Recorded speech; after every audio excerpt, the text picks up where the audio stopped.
En un principio no las establecíamos, después hice varios, ahora las hacían. Bueno, ¿para qué establecer las relaciones y qué beneficios podemos tener al establecer las relaciones con las claves primarias, las claves secundarias y demás, establecer las relaciones en MySQL?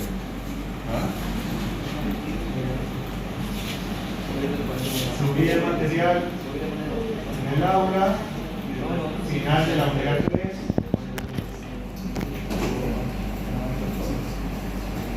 Y hoy vamos a ver un poquito de lo que es la integridad referencial, que es lo que nos va a permitir controlar al tener las relaciones establecidas dentro del MySQL.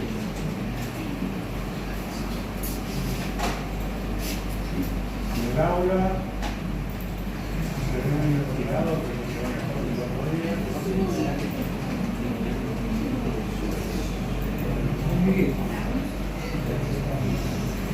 ahí después del trabajo práctico son los documentos 11.2 y 11.3. Explicar primero, bueno, ya lo vimos básicamente, que son las relaciones, y ahí explica cómo establecerlas en MySQL. El segundo hace referencia a lo que es la integridad referencial.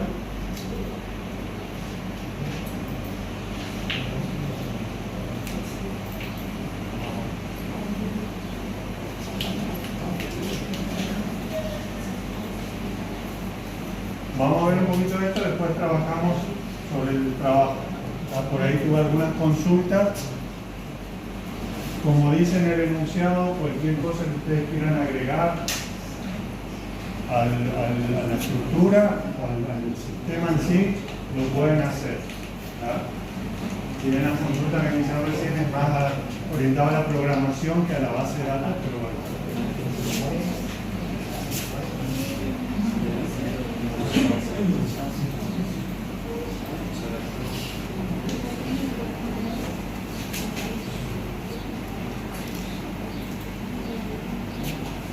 Bueno, la integridad referencial podemos decir que es cuando la relación nos permite decir que las tablas, los datos de las tablas son coherentes, tienen una integridad.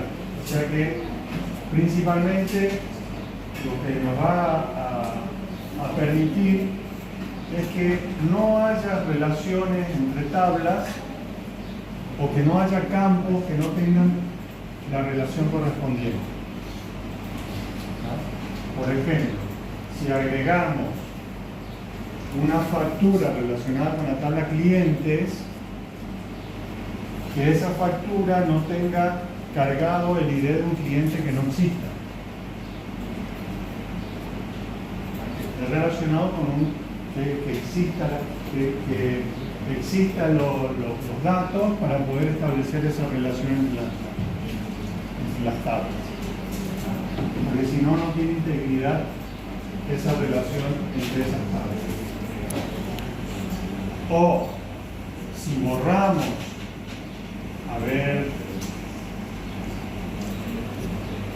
en la base de datos prueba BD que teníamos tabla rubro y subrubro, vamos a probar con esas ahora como ejemplo. Todo subrubro debe pertenecer a un rubro. Si queremos borrar un rubro,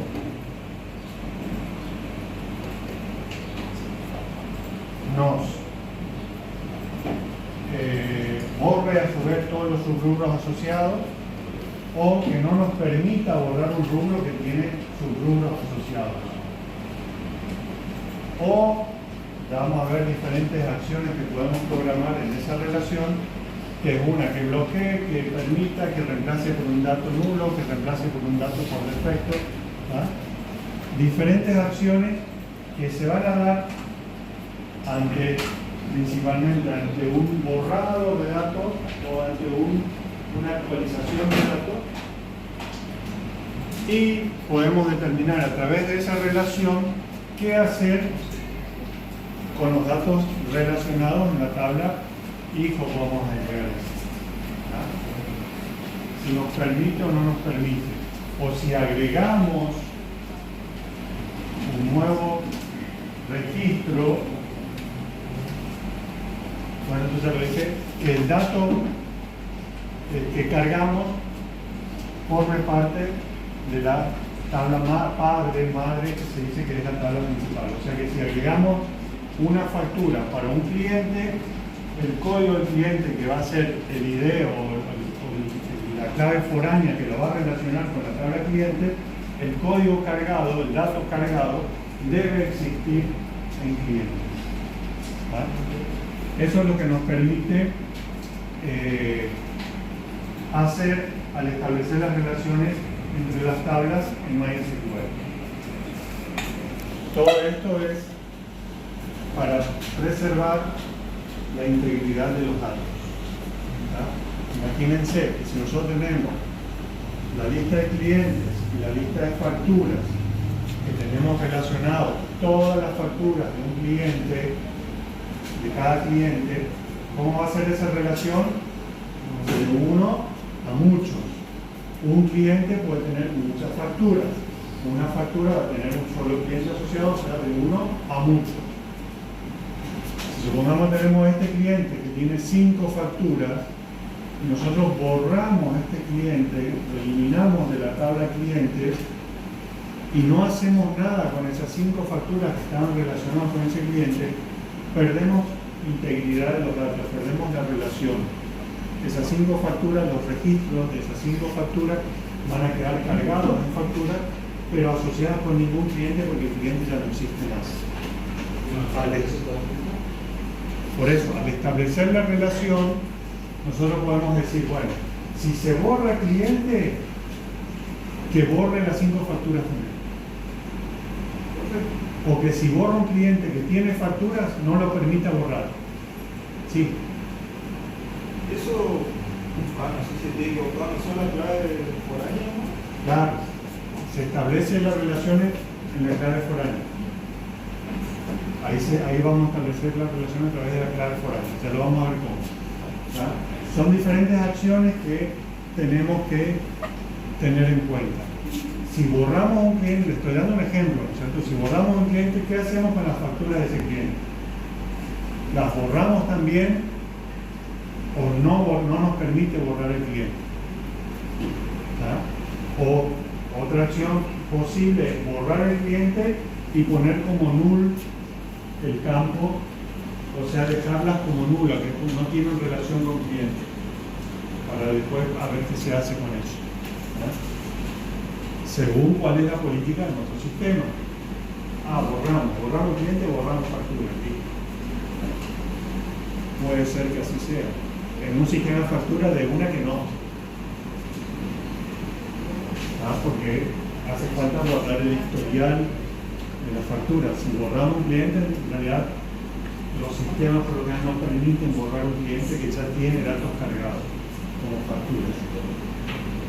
Si no tiene factura, un cliente que lo cargamos nunca se lo usó, nunca se le facturó, lo borro. Pero vamos a ver las diferentes opciones que tenemos para realizar el borrado y la actualización de los datos. Hay un ejemplo, el ejemplo cliente factura, muy sencillo, clientes ventas, asignar, bueno, acá es necesario asignar un campo común en ambas tablas, que sería el ID de clientes. Para este ejemplo, el campo ID de clientes debería ser, existe tanto en la tabla de clientes como en la tabla de ventas. La mayoría de las veces este campo común debe ser una clave primaria en alguna de ellas. Y es clave primaria en clientes. Tabla clientes, tabla ventas, acá muestra los datos. Fíjense, ahí había una inconsistencia en la integridad porque en la tabla ventas hay una venta cuyo cliente tiene el ID 3 que no existe en clientes. Ahí no hay una integridad, falta la integridad en esa relación.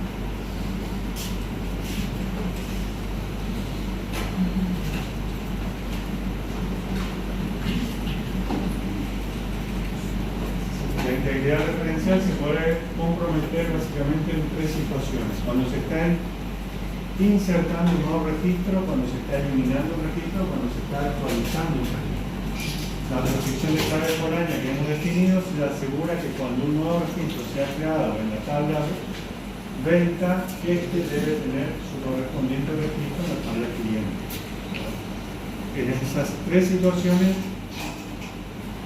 se puede dar la falta de integridad, de integridad referencial.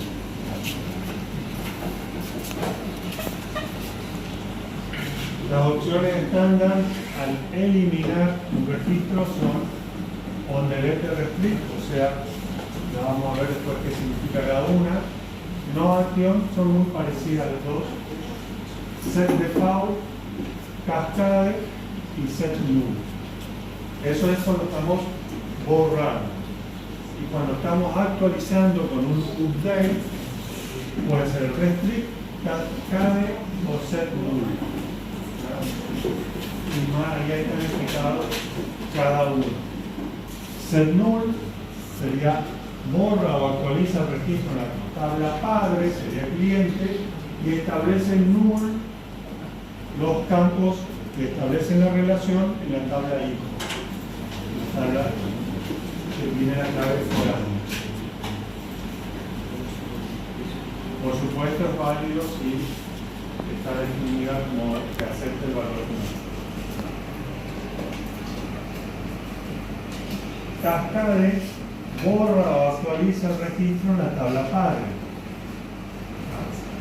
y automáticamente borra o actualiza los registros coincidentes en la tabla hija. Yo les decía hoy, borramos un cliente y borra todos los registros relacionados que tengan el mismo ID en la otra tabla, en la tabla factura o en cascada.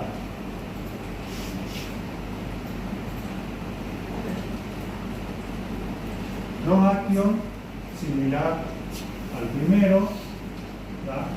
No hace nada.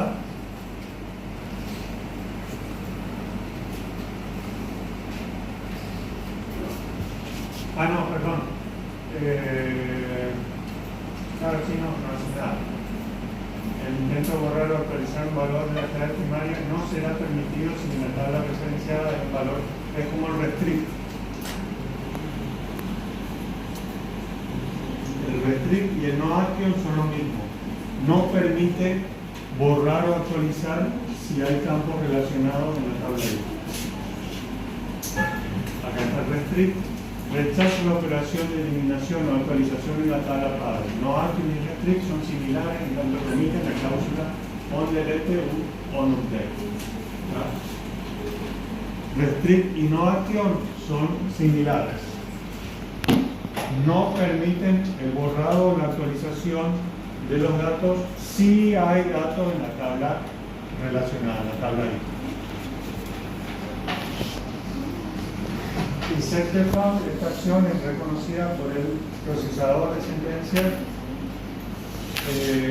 pone el valor por defecto. Si tiene cargado, recuerden que cuando creamos una tabla, a los campos le podemos poner un valor por defecto, que por lo general es null. Por defecto es el valor null, pero nosotros le podemos poner, creo que lo vimos en algún ejemplo, en localidad le poníamos a Peña. O sea que al agregar un nuevo registro no aparecía como dato null, sino que aparecía el valor por defecto Sáenz Peña. Esto lo que hace es reemplazar por el valor por defecto. Lo vemos en la práctica.